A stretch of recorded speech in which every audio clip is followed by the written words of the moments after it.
New uncertainty over negotiations for a peace deal between the U.S. and Iran. Iran's semi-official news agency now reporting that Iranian negotiators have stopped all communications with the U.S., citing the ongoing Israeli strikes into Lebanon. Iranian state media also reporting a renewed commitment to completely block the Strait of Hormuz.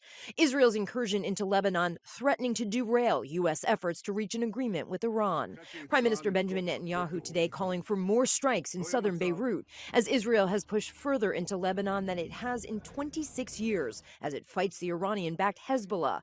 The Israeli military warned residents of Beirut's southern suburbs to flee their homes amid potential impending strikes. The big issue here is if Iran wants us included in a ceasefire, then they have to be responsible for Hezbollah. That is their number one proxy. The U.S. and Iran also exchanging strikes, both countries claiming it's in self-defense. CENTCOM says U.S. forces intercepted 2 Iranian ballistic missiles that were targeting American forces in Kuwait Sunday night. The military says no U.S. personnel were harmed. They believe Iran's either getting ready to take a strike at them, and they are trying to disrupt it, or they're continuing to mine the Strait of Hormuz. President Trump last week said a deal with Iran was largely negotiated, but sources tell ABC he has sent Iran changes to a proposed framework. The president saying Iran must agree to never obtain a nuclear weapon, turn over its remaining enriched uranium, and reopen the Strait of Hormuz.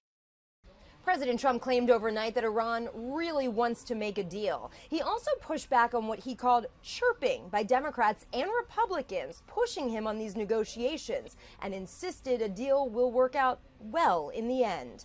Karen Travers, ABC News, the White House.